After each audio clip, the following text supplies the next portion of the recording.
Fala galera, que esses canais são para gameplays. Quem tá falando com vocês é o Felipe. E me dá só um tempinho que eu vou ver se a câmera tá gravando. Tá gravando sim. Então, me desculpe por isso, perdão. Mas assim, é um vlog bem rápido que eu tô com muito sono, quero dormir.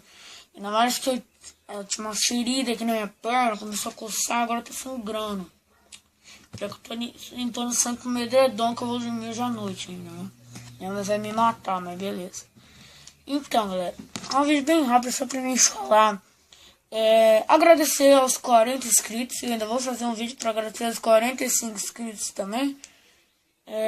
Beleza.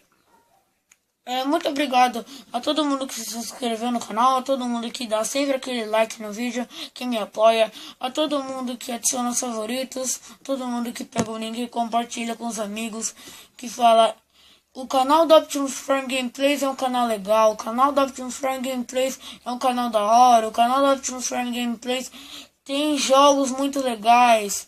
O Felipe do canal Optimus Prime Gameplays comenta muito bem os jogos, ele é muito legal, ele é muito engraçado. Eu gosto disso. Obrigado a todo mundo que compartilha o canal, e sem vocês o canal não cresce.